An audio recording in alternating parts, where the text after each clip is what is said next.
माननीय सदस्य श्री असादुद्दीन ओबीसी जी। मोहतरमा, बहुत बहुत शुक्रिया आपका कि आपने एक अहम मौजू पर मुझे बोलने का मौका इनायत फरमाया।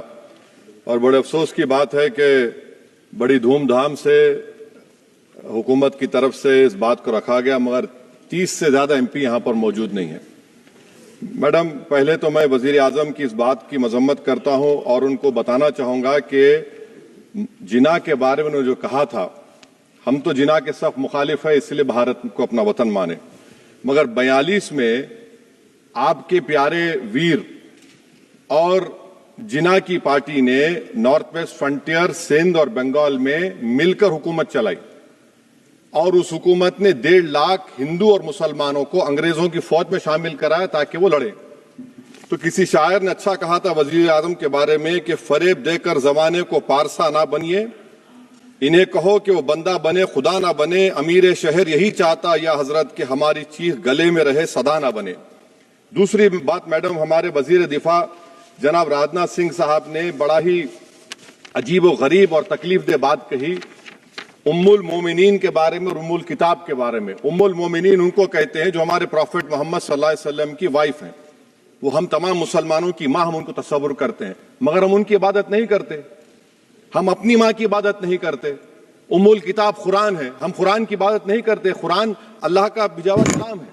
तो उसके बारे में भी शायर ने अच्छा कहा कि खबर नहीं जिन्हें अपने दीन और मजहब की, हमें वो दीन का मतलब सिखाने निकले हैं।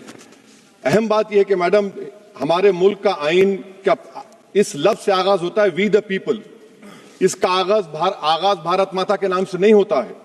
हमारे संविधान का जो प्रियम्बल है वो क्या कहता है? Liberty of thought, expression, belief, faith and worship. अगर दस्तूर का ये पहला सफा ये बात करता है तो फिर कैसे किसी शहरी को किसी खुदा, देवी, देवता की इबादत करने पर या सजदा करने पर मजबूर किया जा सकता है? आप ही की पार्टी से आज की जो बातें हुई है इसी कब हो रही हैं।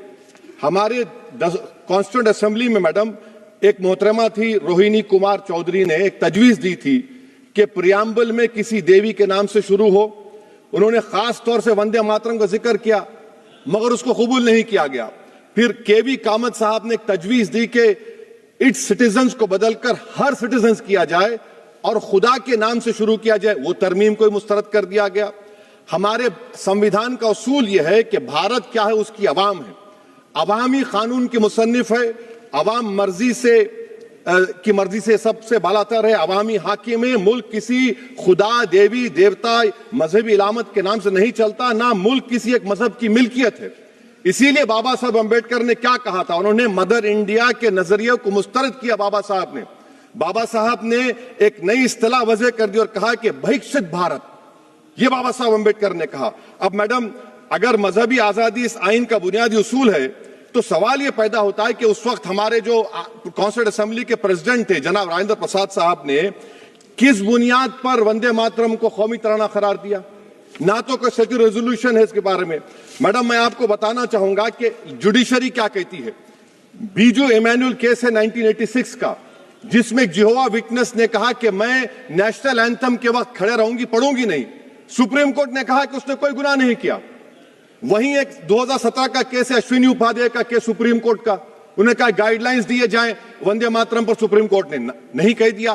फिर आप आ जाइए madam, prevention of insult act national 1971, इसमें नेशनल सॉन्ग नहीं है, सिर्फ नेशनल एम्बलम और आपका नेशनल एंथम है। फिर आप आ जाइए 40th अमेंडमेंट आर्टिकल 51 है, 76 में पास हुआ, उसमें भी इसका कोई जिक्र नहीं है। मैडम, मैं आपके सामने बताना चाहूंगा कि हमारा भारत एक इसका मजमुआ क्या है। इसमें हिंदू है, मुसलमान है, सिख है, ईसाई है, जैन है, एथिस्ट है, मेहनतकश है, किसान, गरीब, मजलूम और दलित है। मगर अगर जो तकारीर आज हमने यहां पर सुनी और बाहर जो सुनते हैं, अगर भारत को देवी कहने और उसके आगे सजदा करने, तो दरअसल कौम परस्ती को, वतन से मोहब्बत को मजहब में तब्दील कर रहे और फिर यहां पर बोल रहे कि अगर भारत में रहना है तो वंदे मातरम गाना पड़ेगा। भाई, ये तो संविधान के खिलाफ है, सुप्रीम कोर्ट के जजमेंट के खिलाफ है। अगर वंदे मातरम मैडम कौमियत का मियार है तो फिर सवाल यह है कि हसरत मोहानी की कौमियत क्या थी जिसने इनकलाब जिंदाबाद का नारा दिया? अगर यूसुफ मेहर अली ने quit India, Simon go back का नारा दिया तो उसकी कौमियत क्या थी? अगर हैदराबाद से मौलवी अलाउद्दीन जो मक्का मस्जिद का पहला मुजरिम है काला पानी में, और तूबेबाज खान जो मारकर लाश को लटका दिया गया था हैदराबाद में 8 दिन तक, उसकी कौमियत क्या थी? अगर इनायतुल्लाह काफी जो जिहाद का फतवा अंग्रेजों के खिलाफ दिया मुरादाबाद में, जब उनको 2 दिन में फांसी की सजा दी गई, और जब फांसी की सजा के ओर जा रहे हैं तो इनायतुल्लाह मौलाना काफी की जबान पर क्या था? वो रसूलुल्लाह हमारे प्रॉफिट की नात पढ़ रहे थे। क्या पढ़ रहे थे? कोई गुल बाकी रहेगा ना चमन रह जाएगा, पर रसूलुल्लाह का दीन हसन रह जाएगा। तो उनकी कौमियत क्या थी? माल्टा की जेल में महमूदुल हसन, हुसैन अहमद मदनी 6 महीने माल्टा की जेल की ग्राउंड में पड़े रहे, उनकी कौमियत क्या थी? अल्लामा फजल खैराबादी का वो सेल काला पानी का पुकार पुकार कर इनसे पूछ रहा है, जो वहीं पर मर गए, खबर वहां पर है, बताओ मेरी कौमियत क्या थी? मैडम, मैं एक मुसलमान हूं, मैं इस्लाम को मानने वाला बावकार इंसान हूं, और मेरे मजहब की बुनियादी तालीम तौहीद है, ला इलाहा इल्लल्लाह, नहीं है कोई खुदा सिवा अल्लाह के। और कुरान में अल्लाह क्या बोल रहा? इय्याका नाबुदु इय्याका नस्तईन, तुम मेरी इबादत करो, मुझे मानो। मुझे कहां से मिल रहा? आर्टिकल 25 से मिल रहा है। मुझे कहां से मिल रहा है? Liberty of thought, expression, belief, faith and worship से मिल रहा है। तो इसको जोड़ना ये बहुत ही खतरनाक होगा। और हमारे प्रॉफेट मोहम्मद सल्लल्लाहु अलैहि वसल्लम जब मदीने को गए तो उन्होंने उस वतन के लिए दुआ की, कहा कि अल्लाह मदीने की मोहब्बत हमारे दिलों में और इजाफा कर दे, मक्के से ज्यादा कर दे। तो ये इस्लाम, मुसलमान होना, हमारे ईमान में मुल्क की मोहब्बत बीच में नहीं आती, और मुल्क से मोहब्बत है और रहेगी हमेशा, क्योंकि ये अजीम कुर्बानियां यहां पर शामिल है जिन्होंने जंग आजादी में हिस्सा नहीं लिया। आज अगर वो वतन की मोहब्बत का दर्ज देंगे तो बड़ा गलत होगा। मैडम, मैं आपके सामने एक चीज पढ़ूंगा। 1937 रविंद्रनाथ टैगोर ने लेटर लिखा सुभाष चंद्र बोस को। मैं सिर्फ, किसी ने नहीं पढ़ा ये।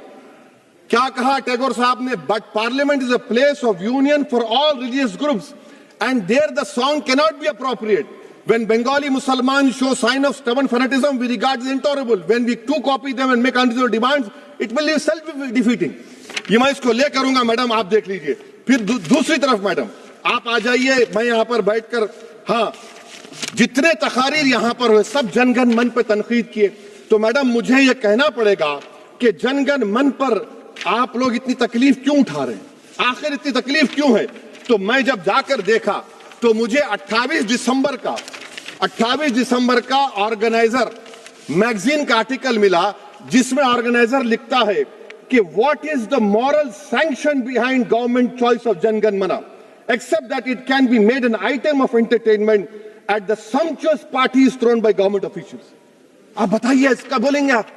और फिर उसके काइंड कैसा करते हैं? It will mean we can not love our motherhood. Madam please, it will mean that Vande Mataram is buried alive with the word Jan Gan Mana on the tombstone, for the tomb will also be of Jan Gan Mana of the will of the people. इस पर आप क्या बोलेंगे?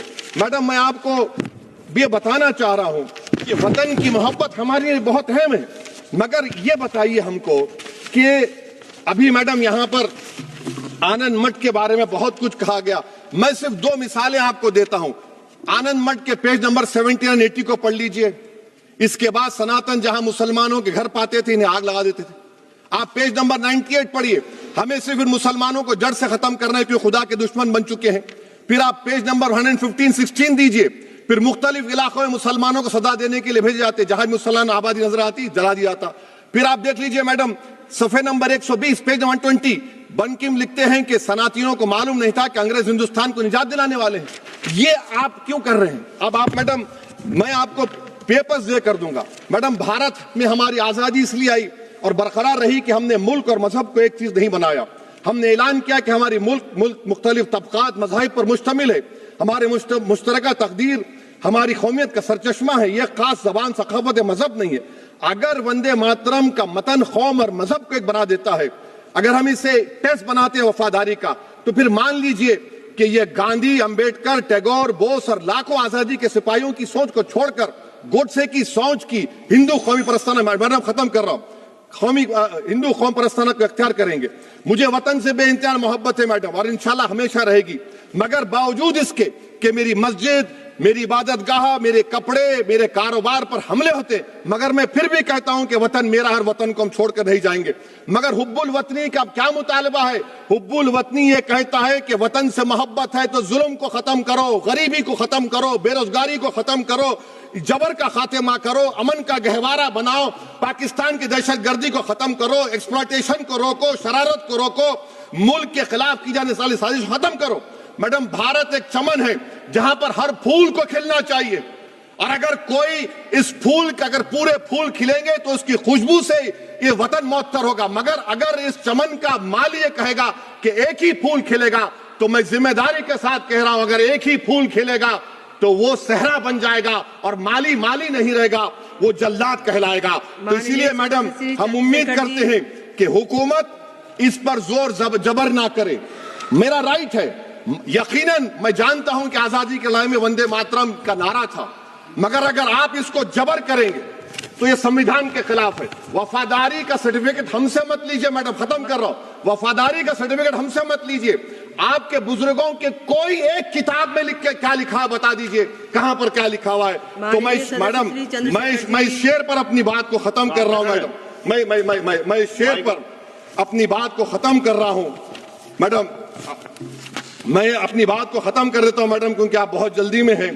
कि भारत जिंदाबाद, हिंदू मुसलमान जिंदाबाद, दलित जिंदाबाद, ईसाई जिंदाबाद, आदिवासी जिंदाबाद, जो किसी खुदा को नहीं मानते वो भी जिंदाबाद, और मैडम सब पिछड़ा सब आ गया इसमें। तो हम उम्मीद करते कि इस रूह को आप समझेंगे, अगर आप सिर्फ अपनी आइडियोलॉजी को लेकर चलेंगे। और आखिर में मैडम, जनाब बंकिम चंद्रा साहब के बारे में मैं आपके सामने डॉक्यूमेंट लेकर रहा हूं कि उन्होंने बीए का एग्जाम पास नहीं किया था, 7 मार्क्स से फेल हो गए थे, ये भी रख रहा हूं।